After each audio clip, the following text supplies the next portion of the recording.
Great. Well, everyone, welcome back to a very exciting episode of the Storybox podcast. Did you know that influence is your superpower? My guest today is none other than Zoe Chance. Now, for those of you that don't know who she is, she's a writer, she's a teacher, she's a researcher, and climate, I got to get this right because it always stuffs up with my tongue, philanthropist. Yes, I did it. She's obsessed with the topic of interpersonal influence, and her science-based but fun and life-changing book is called Influence Is Your Superpower, the science of winning hearts, sparking change and making good things happen, which I honestly think is amazing. And she says that we were all born influential, which we're no doubt going to dive into in just a moment. Zoe, can I welcome you so much to the Storybox podcast today? Thank you, Jay. It's great to meet you.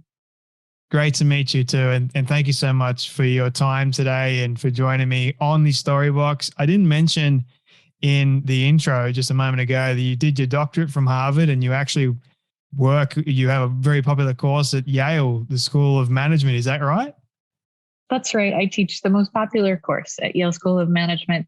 It's called Mastering Influence and Persuasion. And rather than helping people be more knowledgeable, I try to help people be more influential. Hence the popularity. People kind of want that. You must be insanely busy. How are you feeling right now? You got a book out, you got this course, you must like be under the pump, right? Now that you ask, I'm wondering if the reason that I wrote the book the way that I did and I teach the course the way that I do in having learning to say no be front and center, maybe it's just because I'm such a busy person and I kind of needed this advice myself. But a big part of the reason I needed to learn to say no is because I'm really curious and enthusiastic, and there's so many things I get excited to work on and so many people I get excited to work with. I want to get to being able to say no and how that affects your influence soon. But before I get to that, I wanted to ask you my official first question, which is, what does success look like for you? I guess it changes from day to day. And today is this period. So you and I are talking in July of 2022, and I'm in the United States. And it's this period where my country feels really, really dark to a lot of us. And we've just had another horrific mass shooting. We've had some really atrocious Supreme Court decisions coming down. And so with that background of life for those of us here in my immediate vicinity, I think that our bar for success has come down a lot. And like right now, my bar for success is that my family and my friends and the people that I care about are safe and healthy.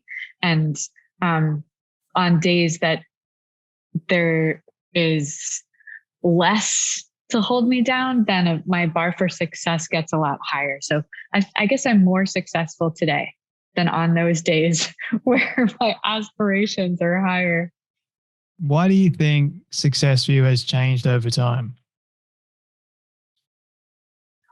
Well, I have this real huge beef with the personal development industry. And I also love the personal development industry. And I've spent so much time, so much money as a participant. And the way that I write and the way that I teach is based on a lot of that learning and research and inspiration, in addition to the science behind it.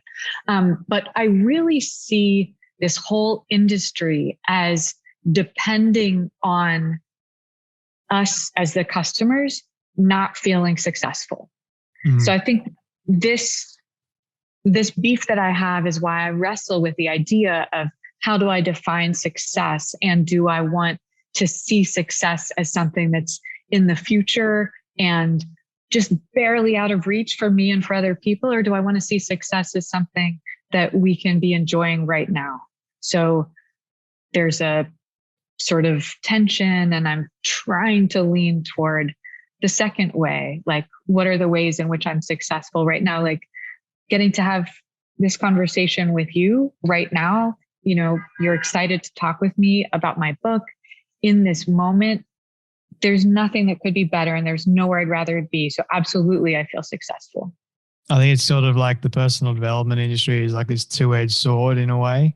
I mean, there's a lot of benefits to it, and there's a lot of also negatives depending on the kind of person you're actually listening to in that industry. I think there's this massive stigma as well that if you don't reach a certain level, then somehow you're not successful.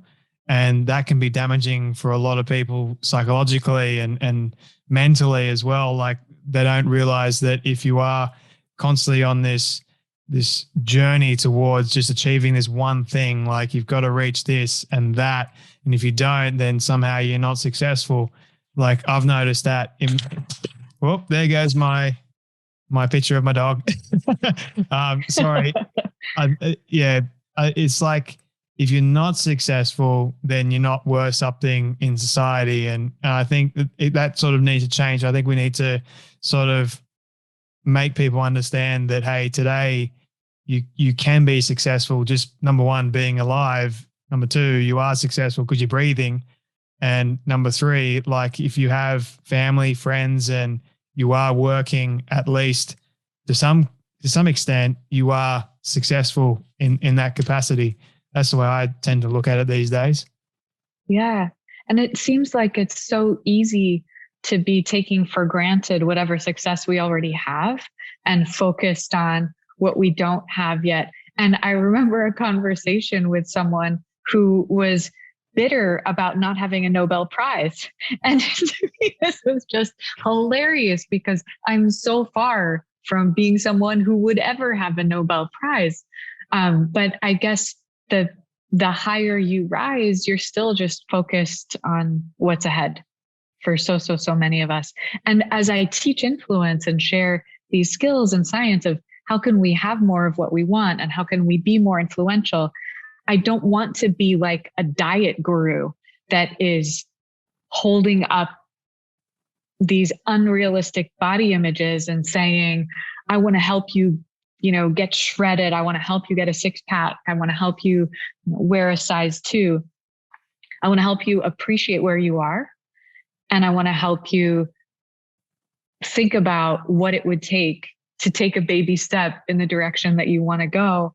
And I want to help you also figure out how to have the vicarious satisfaction that comes from being happy about other people's successes rather than jealous of those, which is another thing that plagues us. And I want to help you feel good about the ways in which you do have these great things happen and you don't feel ashamed when sometimes you're the one who's succeeding more than the other people around you. So there are a lot of complicated feelings about success, the achievement of it, the lack of it. And I think it helps that I do have this interest and background in personal development when I'm teaching people to be learning and understanding what it does take and I guess I sound like I'm a self-help guru. I'm not, right? I'm a behavioral researcher. And so I appreciate the analytical and experimental and science side of this, but I really believe the best way is for us to look at both. I agree with what you said there. And what came to mind for me was, I guess, managing expectations. I think the personal development industry in many cases can give us this unrealistic expectation of what you could achieve. All you got to do is work your butt off to get it, so to speak. And there's this other sort of realistic expectation of what you can achieve today if you just, do X, Y, and Z. But how much does managing our expectations between the realistic and the unrealistic help with influence? What I believe is the most helpful thing we can do along these lines for both ourselves and for other people, especially when we get to have privileges of leadership, is to raise our hopes and lower our expectations, and to help other people raise their hopes and lower their expectations. Because when we have high expectations, we can never be satisfied. But when our hopes are not high enough, we rarely do better than whatever it was that we hoped for. And we almost never do better than whatever it is that we asked for. So a lot of the practice that we do in influence is it's just asking, and it's very simple. But having big visions is so inspiring for us, so inspiring for other people. And it brings people on board to collaborate with us or fund us, help us out. But at the same time, it's this delicate balance of not expecting the best case scenario to happen so that we're not disappointing ourselves and other people. What influenced you to study about influence? I guess it was feeling so uninfluential. When I was little, I was shy, I was a nerd, I was introverted and quiet. And my theory was that people didn't listen to me. They spoke over me because my voice was the same frequency as the ambient sound of the universe. And that just gives you a little sliver into how nerdy I was. And so I really wanted to understand as an outsider, what is it that has people connect with each other and laugh and make friends and want to hang out together, do stuff together, work together.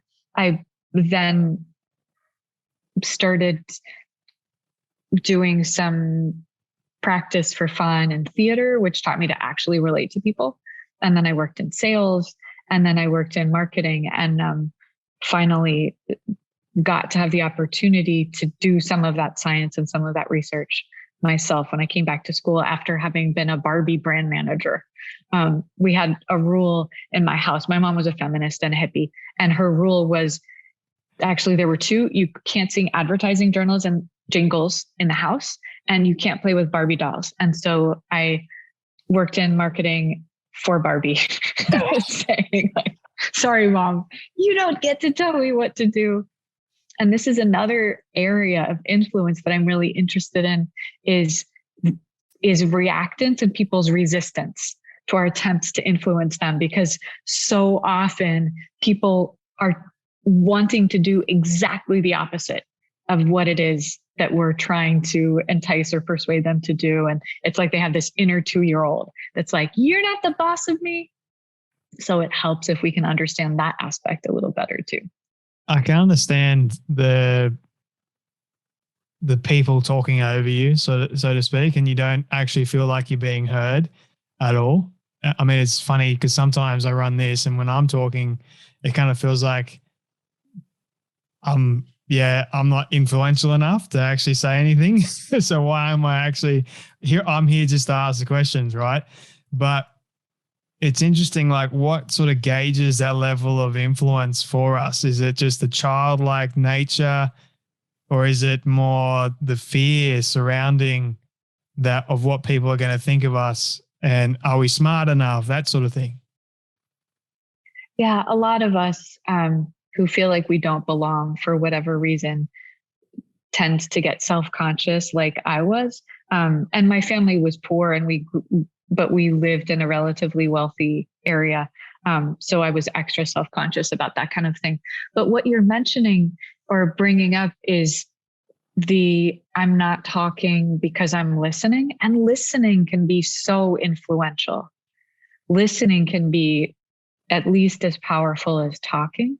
And when you are listening and when you're asking questions and follow-up questions that have people feeling heard and that you like them and that you're actually interested, they find you so interesting yourself and so persuasive and so influential.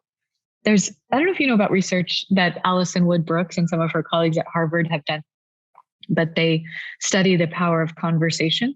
And they find that we like people better when they ask us follow-up questions, but we better when they ask questions, but really, really, really a lot when they ask us follow-up questions. And that's in both professional situations and personal situations like speed dating, because that's how we know that somebody's actually interested in us. So the kind of questions that we do ask does determine how influential we are in them actually speaking to us and listening to what we're saying. Yeah. Yeah, I've noticed it's actually happened to me 3 different times that I was offered a job having not answered any questions, but having been the person who asked all of the questions in the interview. And I thought after it wasn't on purpose. It's not like it was like this strategy that I had. It was just my way of being. And then I ended up, no, I guess one of them was admission to a school and the other 2 were job offers. And I thought afterwards, like, oh my gosh, I'm such an idiot. Like, they don't know anything about me. They know nothing about me. How did I let that happen? All of a sudden the interview was over, but it turned out that no, they thought that I was brilliant and fascinating because I was asking these questions about them. Wow. Every time that's happened to me, I get kicked out of the room. Maybe it's just part of being in Australia compared to America. Like you don't get kicked out of the room. If they, no, I was just joking, not really kicked out, but more like I'd never got the job because I think they thought that I was a know-it-all, so to speak, like the way that I was asking questions. I wanted to maybe understand. It depends what questions you ask. I think I was just trying to get to know them. Yeah, I was trying to get to know them as people, and I don't think they liked it. I think they just sort of got their back up. It's like, no, leave me alone. You're here for a job interview. I'm like, well, I might be end up working with you, so I want to get to know you right now. And that's the sort of person that I am. Maybe that's one of the reasons why I didn't get a few jobs. Who knows? But yeah, thought I'd. Ooh. Well, let's are recommending this as an interviewing strategy. But actually, to give some value right here on a concrete topic, there is a really great book that's called The New Leader's 100-Day Handbook. And it's written by an onboarding agency, some consultants. And there's one particular piece of it that I love. So we practice this in my class. And it's this idea that when you're interviewing for a job, the person on the other side of the table is only looking for 3 basic things. They are looking for strengths and motivation and fit.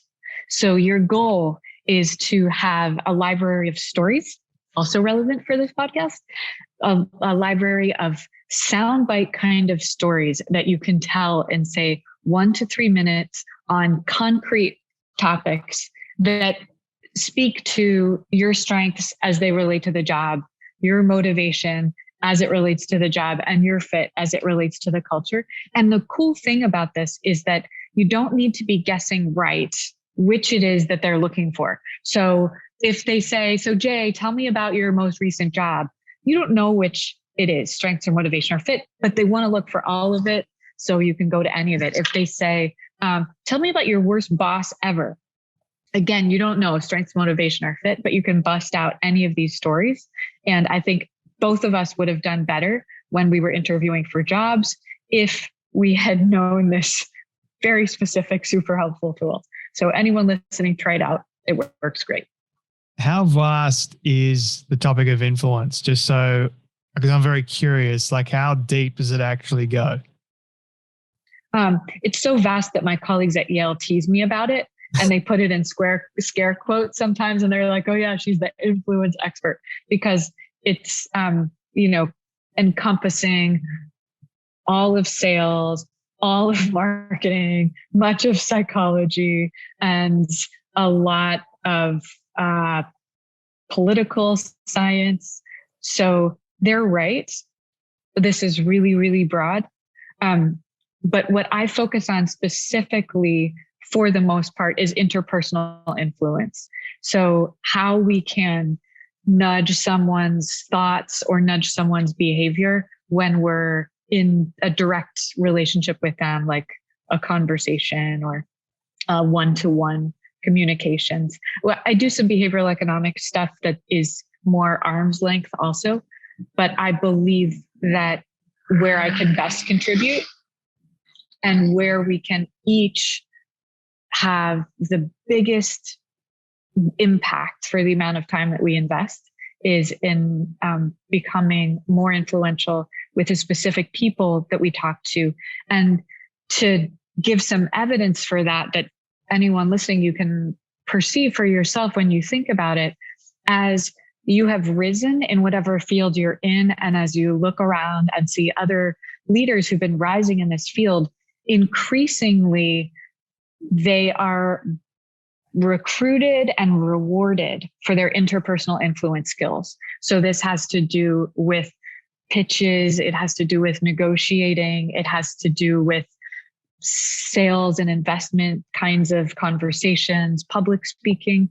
These are all interpersonal influence skills. And the people who excel at this are far better paid than the people who excel at the one-to-many kind of influence. I've read that in Fortune 500 companies in the US, the top paid person in the whole organization is the number one sales rep. Wow. Do you want to guess the second highest paid person? No. I'll probably, please tell me. It's the number two sales rep. Do you want to guess the third highest paid person? The number three? CEO. Really? But so, yeah, because what salespeople excel at is interpersonal influence. And they specifically excel at handling resistance, which we were talking about earlier, like that inner 2-year-old who's like, you're not the boss of me. This is their unique skill. And it's that ability that brings in business and opportunities for the whole organization. And the success of the whole organization depends on this interpersonal ability. So the CEO is number 3. He's way down the list. I thought it'd be number 1. Yeah, so would I. That is very interesting. So what if the CEO was actually a salesperson himself? Does that really matter much? Well, first of all, there are many CEOs who have come through the ranks of sales, and that's not a coincidence. Yeah. And there are many companies, at least big ones like the Fortune 500 ones, where they will have people on their leadership track go through rotations that include sales. They include operations and they include sales because they like everybody to have some ability in that. But while we're talking about this, there are a lot of people who believe that if they don't have the right personality, and especially if they're not extroverted enough, they're not going to be successful as a leader, or they wouldn't be successful in sales. Or a lot of people hate sales, so they just don't want any part of that, even if they might like to be more influential or be a leader. And there's nothing that says you need to be extroverted to be influential or charismatic or a great leader or great at sales. And it's just a misunderstanding that people have, because when we think about charismatic individuals or great leaders or salespeople, the extroverts tends to pop into our head first. But it doesn't have to be that way at all. I was going to ask that, but yeah, funny you should bring it up right now. Does it also matter with, I guess, male and female? Does that sort of determine how influential they are? Like, are males more inclined to be influential, or females? Does that really matter much? So sexism is definitely real. The patriarchy is definitely real. The fact that these things are changing is also real, and that bias and sexism are contextually based as well. So, for example, for me as a professor in a business school, and then also as a professional speaker, I have my gender gives me advantages because there aren't as many women as there are men in these industries. And people are right now these days inclined to have more gender parity. My daughter, who's 13, has heard of sexism and patriarchy, but she hasn't experienced anything that felt like that to her. And in the milieu in which she and her classmates exist, I don't see any disadvantages to her being a girl. She is influential. She's class president. She's a total goofball. She has bunches of friends, and, she studies hard in school, and she's just a really happy kid. Would she be as happy if she were a boy? I don't know. But in the United States, at least, boys are doing worse in school and having a harder time compared to girls. So, yes, there are gender differences in influence, They're mostly not that clear cut, and mostly people overestimate them. But since you're asking, and a lot of listeners, and especially women, so thank you for asking this as a man, very few men actually ask about gender differences, and almost all women ask about it. Couple of gender differences that are robust, and so I think it's important and helpful to know about. One of them is that one of the biggest and most important gender differences in negotiation is that women are less likely to realize that they can negotiate than men are. And the magnitude of that difference is different in different studies. But in some studies, the magnitude is 3 times. So men will be 3 times more likely to realize that they can negotiate and to then go ahead and negotiate. And these are, this is evidence that's found in lab experiments and evidence that's found in large field experiments. And so women who are listening, one of the things that we're more likely to do than men are is think that we're asking when we're just complaining. And then now a bunch of men who are listening will be like, yes, I do that. So now I'm coming across as a sexist. But where that idea comes from, that we give signals and then we expect other people to act on it, I think is really interesting. And this is the different ways that most generations of girls and boys have been socialized. So in general, and especially even more in the past than now, boys were socialized in groups and girls were socialized in pairs.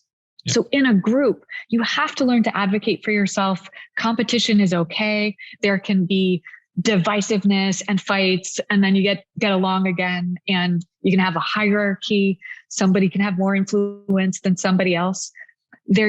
Groups are more complicated. They're also more resilient. They can be more forgiving, and they can build some more toughness as well. When you're in a pair, you are listening really carefully to that other person. You are paying attention to their signal, and you have to have them liking you, because otherwise you have no friends. So girls get used to giving and receiving more subtle signals in communication than boys do. But then what ends up happening in dual multi-gender groups is that some people are giving subtler signals and hints and expecting other people essentially to read their mind. So we're talking about gender, but this is absolutely similar thing cross-culturally, where if you're raised in a culture that's indirect, then you're essentially expecting people to read your mind. And it really sucks if you're living or working in a culture that's more direct. What would you say Australia is like general Aussie culture? More direct or indirect? Oh, that's a good one. I guess some people are more direct, so to speak. Like we don't like beating around the bush. We just like getting straight to the point. Whereas some people I've noticed are a little bit more laid back and they're more likely to be indirect with certain things.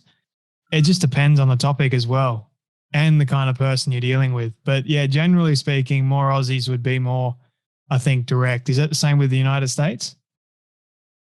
Yeah, I would say very, very similar. And also, like you said, depends on the topic. Like in some cultures or countries, you can ask somebody how much, like what their salary is. And there's nothing awkward about that at all. But in the US, that's super awkward. In some countries, you might see somebody you haven't seen for a while and say like, oh, you're looking fat, right? Or tease them about it. Like, definitely you couldn't say that or anything like that in the States. And they're micro cultures too. So here in the States, if you work in a nonprofit, norms are less direct than if you work, say, in banking, and norms are more direct. I think we've got tall poppy syndrome here in Australia. So basically, if we talk about money, politics, any which way, then it's more indirect. Like we don't enjoy that. I think we're more than likely just, you have your own belief system, you make whatever money you want, just don't talk to me about it. Because we're all, with tall poppies, it's like you all got to go one way. No one can go outside of that. So yeah, that is part of it. I know that the UK is very similar. I know in some states of America, they're like that too, while others aren't, funny enough. It's just, it's a strange phenomenon, I guess, from my standpoint, looking at it and trying to understand it myself. Me, I'm happy to have conversations with anyone about anything. So I guess that would be more direct. That would impact my influence significantly, wouldn't it? If I am willing to have a conversation with people, anyone, about anything, doesn't matter the differences of opinion.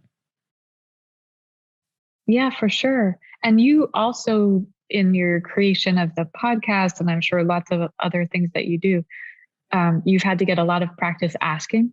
And that's a specific area where, in order to be influential, we just have to get used to being direct if we're not getting what we want, and to potentially be more direct than we thought that we had to be. Can I ask you, because how many episodes of this podcast have you done now? So many. So I've released 370 something, but I've actually done almost 900 interviews in the space of 2 years. Yeah, it's nuts. Oh my God.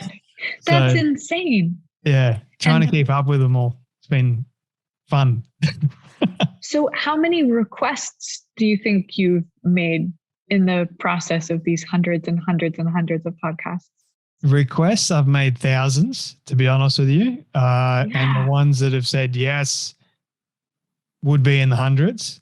But yeah, generally speaking, these days it does get up there. And it's hard to say no to everyone. I want to say yes to everyone, but the thing is, like, the ratio, I'm releasing 3 episodes a week, and that's a lot of work, plus doing a ton of the research. I do it all myself. So there's a lot involved, and I want to bring on as many people as I possibly can, because I believe that every story matters.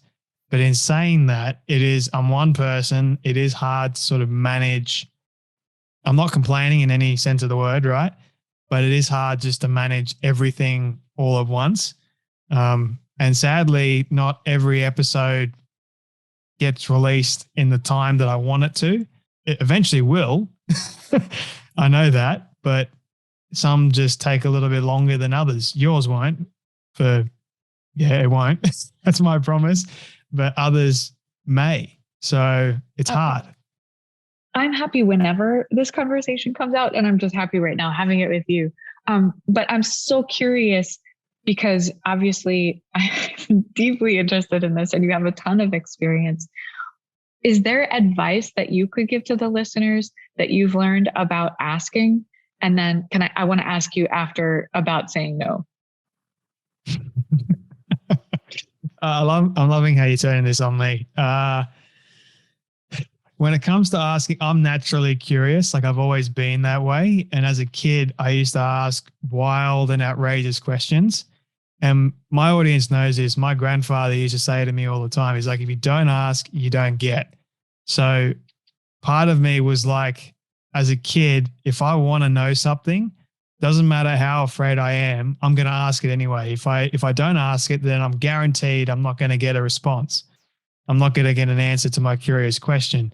So I guess, and when I first started this, I was scared half to death of actually, number one, paying attention to people. Number two, the kind of questions I was asking, I'm like, is that going to be interesting enough for my audience, let alone the guest? How they're going to respond? Like, I've got no idea. So I guess now I've just sort of, and finding my own style too, like not copying other people. I've just sort of gone into it more vulnerably and just gone, look, I'm going to ask some questions here. If I can relate to my guest on a personal level, then I will share. And that just sort of helps navigate a conversation properly. And if some of the questions are weird, outrageous, they don't make any sense at all, because that's happened so many times. And I'm trying to figure out the question in my head because I'm thinking a million miles an hour and trying to formulate all ideas and what have you. If that happens, then so be it. Like, I'm at my most vulnerable state doing this, and so is my guest. So I don't know if that helped answer your question at all. Yeah, I think that and yes, and it's just a question out of curiosity. And I think that sense of genuine curiosity that you have seems like, when I hear you and when I hear other interviewers just following this path of asking curiosity-driven questions, as a listener, I'm always interested in that. And it sounds very different from an interview where somebody comes in and they've got this list of 10 to 25 questions and they just go down and go boom, boom, boom, boom. And it didn't matter how the guest responded to the earlier one, or when people are trying to show that they're smart, or, they read your book, or I don't know, they know so much about science or something. I'm curious also we were talking in the before conversation about this whole book sharing with the world process, publicity and marketing. And we were talking about pitches, and you've done all of these pitches for this show. And I'm sure you've learned a ton of different things, but is there something specific you can think of that you know now about making a successful pitch that you didn't know when you first started? Big one is credibility, I've noticed. So when I first started and I was first pitching, I had no idea what I was doing. So I would just share what the podcast is about, why I wanted them on the show in the first place. And then you get to the numbers. Then you get to the people you've had on. And initially I didn't know this, but who you've had on builds your credibility as well as the numbers. So people tend to look at the numbers first and then who you've had on. But some people are different these days they look at who you've had on, whether or not they know you. And then if they do know them on a personal level, they'll go to them and say, hey, how is this guy? Is he worth me being actually on his show? And I've had quite a few people actually do that. And they've come to me and said, Jay, we've actually, because you reached out, we reached out to our friend that you've actually had on the show. They said they had a great time. So we actually said yes because they had a great time on your show. And I'm like, fantastic.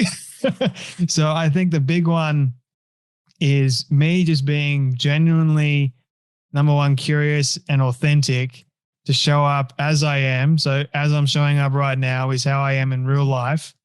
And also building that sense of credibility that people actually are willing to give their time to actually spend it with you. Like, regardless of the numbers are one thing, but are they actually going to get value for their time? Like, are they going to enjoy the conversation first and foremost? Or is it just going to be like this, as you said, a list of questions that they run off and just tick it off one by one? And it's just like, there's no challenge whatsoever. For me, I want to expand the thinking. I want to challenge them to some extent, get them thinking by the kind of questions that I ask. And I don't actually have a list of questions on the side. All I have is the bio and the book, really. And then I just genuinely just jump into the conversation. I have my set questions, the success one and my end one, which we'll get to, no doubt. But that's about it. I just tend to find as much as I can. I try and listen as much as I can. But yeah, I think I'm going off a little bit of a tangent again. I tend to do that as well. But going back to the beginning of your question. No, I think it's helpful. I think people want to hear exactly things like this. Like, they like your show. How do you do the show, right? How do you make it successful? So I think it's great. Well, it's only successful because people actually say yes to coming onto the show. And if they didn't say yes, then it wouldn't really be a show. It'd just be It would be a monologue. Me doing a monologue every 5 seconds with I'm not like super experienced or anything like that. And I don't want this show to be about me, because it's not. It's about my guest. And I want them to know that. I want them to feel that way. And I want my audience to know that this show is about them too, them listening. I'm just the one that's navigating everything. I'm the sort of like the driver, so to speak. But I hope that people just join in and feel like they are part of the ride. And they got to strap themselves in, because it's going to be bumpy sometimes. Yeah. But I appreciate you actually asking me that question, because it made me think too. And I don't get to talk about this too much. But I wanted to ask you as well, how much time do we have left, Zoe? Because I want to be respectful of you and your time. I have like 10 minutes if you want, if that's good. Fantastic. That's perfect timing. I wanted to ask you about looks and how influential it is with beauty, looks, that sort of thing. How much does that play into us making decisions and that sort of thing? Just you asking this question brings up this traumatic memory. And I feel like sharing, because we're friends now. And this was the very first time that I taught a class at Yale School of Management. I had been hired, but I hadn't started my official job. And I was guest speaking in another person's class. And the topic was branding yourself. And one of those pieces was research that I shared on how attractiveness makes us more or less influential. And my purpose in sharing this research was that to the degree that people do care and are influenced by how attractive they find other people, it's really, really important that attraction is so subjective. And for example, in one study that I think is really, really interesting, I guess it was a psychology class, they asked all of the students at the beginning of the class to rate on a scale of 1 to 10, hot or not, all of the other students in the class. And then before you knew anybody. And then at the end of the class, they had to do the same exercise again, hot or not, scale of 1 to 10. And there were people who, it's not that they went from a 1 to 10 from the beginning to the end of it, but that they had a 4-point difference where at the beginning they were super hot, but by the end, now that you got to know their personality, they were super not. Or at the beginning, they weren't very hot and they got totally hot by the end as people got to know each other personality wise. So the traumatic part was a bad decision that I made that I just thought was going to be funny. And I showed people 2 groups of photos and asked them hot or not. And one group of people was obviously hot. One group of people was obviously not.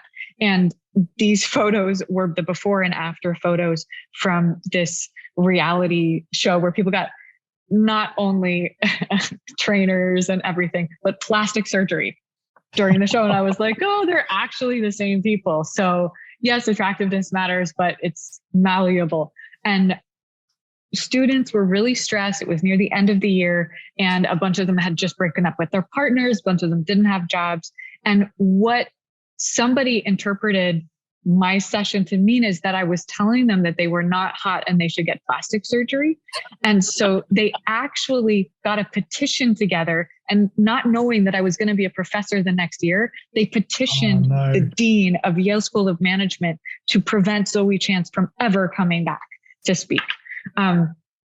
Fortunately, it didn't pan out. And so bringing it back to interpersonal influence, what I did, even though I felt horrible and sad, was I reached out to the person who had started the petition and just asked that person out to coffee. And we talked about it and got to know each other a bit. And it was somebody who, it was a man who had felt protective of his female friends and was just trying to be helpful and do a nice thing. And he, after we had coffee and just realized that each other were just normal people trying to do a good job in the world, we ended up not becoming best friends, but we became social media friends, and we're still connected on social media. And like, I've run into him again and everything is fine.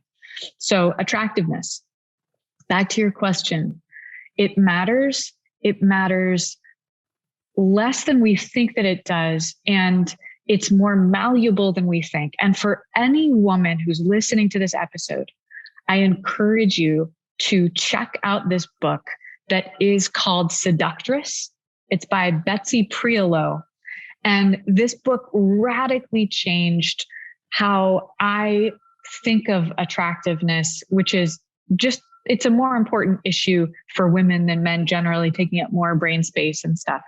And this is a history. I think it's called subtitle is The Women Who Ravished the World. And it's about some of the most powerful women in the world, focusing on seductresses. And what it turns out is that it didn't matter how old they were. It didn't matter how attractive they were. It didn't matter how much they weighed or didn't weigh. And some of the very most famous and most influential and powerful seductresses have been essentially ugly ducklings from a purely physical perspective.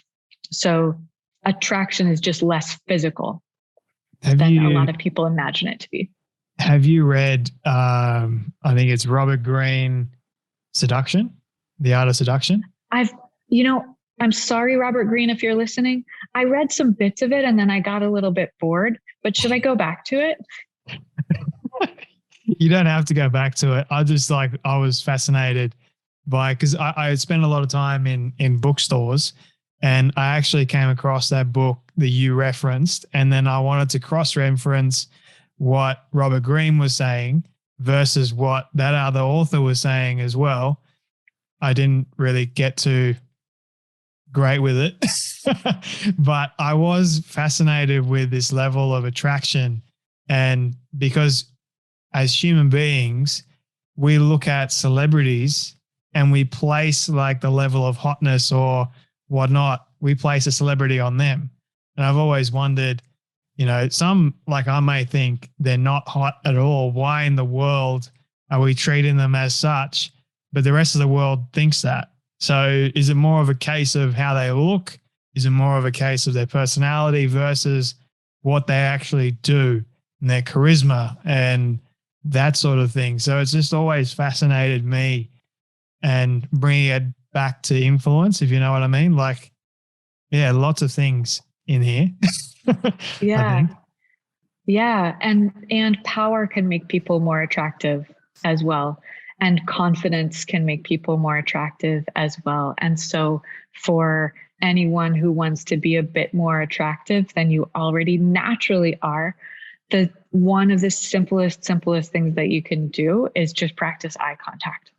And practice making eye contact with people as an exercise. Just when you're walking down the streets, if you make eye contact long enough to notice what color people's eyes are as you're walking down the street, if you live in a place where people have different colors of eyes.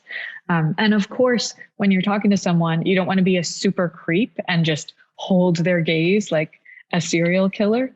But when you're talking one-on-one or in a group, generally the time to take a whole breath and say your whole thing with your breath, or to say one sentence is a long enough time. And then if you're flirting with somebody, the simple eye contact thing to do is to look back at them again. And like after a conversation, and then you turn back and people feel like feeling. They feel that spark, right? I'm big on eye contact because, as they say, like, eyes are the windows to the soul of that person's character, that person's like personality type, and who they really are, and are they really engaged with you anyway.